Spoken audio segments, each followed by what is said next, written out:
Hey Insiders, Ali back again with another training video. I hope you're enjoying these short clips. These are intentional. We're trying to deliver a lot of value in these bite-sized videos so that you can soak this up and then go and implement them in your businesses. And today we're going to be talking about experimentation, which is a powerful tactic for membership sites. It can be effective in marketing and sales, even content, other parts of the business as well, but you'll see we'll talk a little bit about how it's most effective on the marketing and sales side.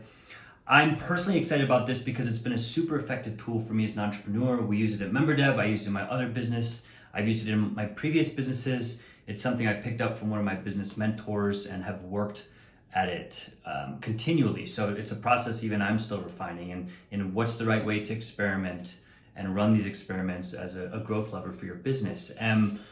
The cool thing about experimentation is one of the easiest things to implement with tons of upside. So without further ado, let's dig in. I'm gonna break down exactly how we look at experimentation and give you some actionable items. So the first key point is experimentation is primarily used to test and validate your assumptions. Just like a traditional experiment, or even when you're younger, you did science experiments.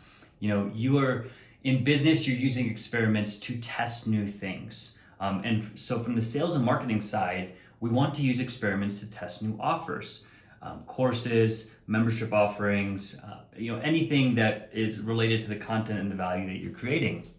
We also use experiments to validate user feedback or user requests. So it's another really effective tool to validate your assumptions on what your users want or what they're thinking, etc. So you've got the first group, which is the new customers, and you've got the second group is the existing customers. So experimenting for new sales, experimenting for existing sales.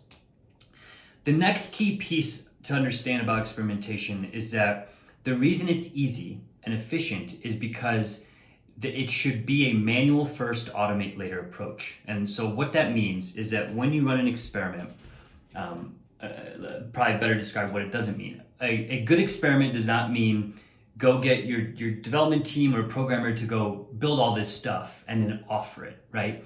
What a good experiment is to say, I've got this assumption that this thing, this course, this membership, whatever, is valuable, and I want to validate that assumption at a certain price point or various price points. So the idea there is that you do this work manually. So you don't put any automation behind it, you don't put any machines behind it, it's just human intervention. And then as you learn, you automate later. And so let's break that down and talk about why this is essential, because this is a really big part of it, is that first and foremost, programming and automation is expensive. So whether you have a developer in-house that you compensate on a salary basis, or you use contractors, or you have a team like MemberDev that helps you, writing code, building automation, this stuff is not cheap because it involves either machines or humans to instrument machines. It takes time, it takes thought, it takes energy.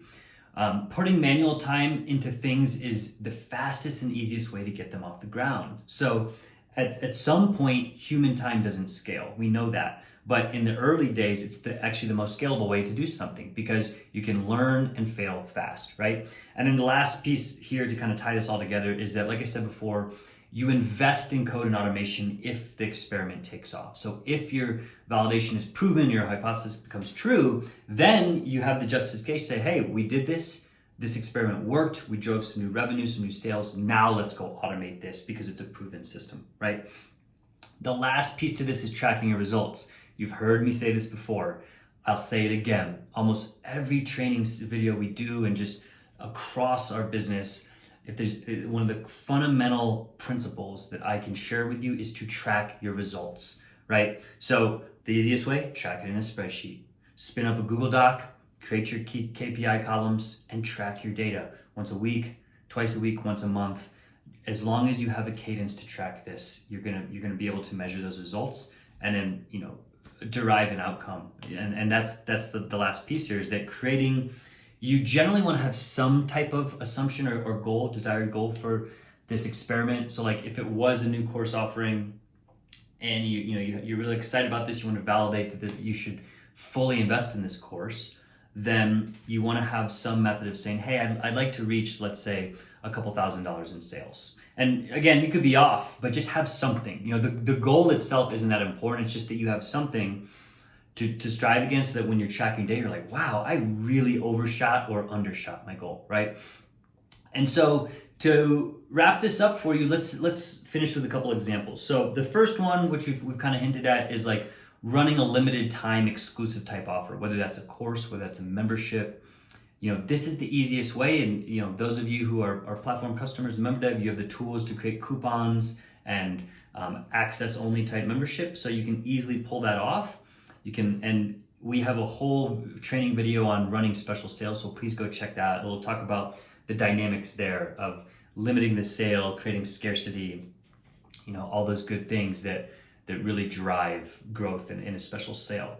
The other piece, which we're starting to encourage a lot of our customers to experiment with, are small in-person group offerings. So for example, if I were to give you my personal time in a coaching capacity, which we do, the experiment there is going to be a bit different than the experiment for like an online course where you can do it yourself. And these are really powerful things you can experiment with, because again, it starts in the manual context. So you are doing that for everything from like directly emailing people to saying, hey, I'm thinking about opening up this small in-person group coaching offer.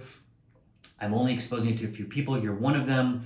This is the price I'm thinking. This is what it's going to involve. What do you think? Right? So everything from that initial manual email pitch to running it. So you're not building all the automation and all the tools to have, hey, I've got this awesome coaching framework.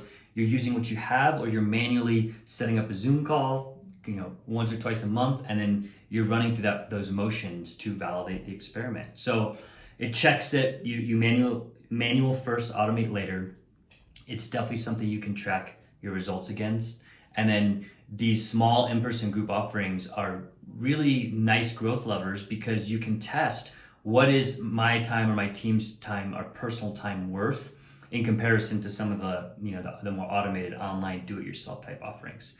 So I hope that helps. Again, we like to keep these short and concise. Hopefully it sparks some ideas. If you have feedback or questions, post them in the comments. You know, we want to hear what you're doing, what you're not doing, if we missed something. So please jump into the MemberDev Insider resource, ask questions, submit feedback. At any rate, I hope that this experimentation framework is helpful, and it unlocks some new ideas, especially as we drive into 2021. The time of recording this video, it's the perfect opportunity in the new year, turning the corner, to think about new ways you can innovate or experiment with your offer and your content. All right, I'll leave you with that. Until next time.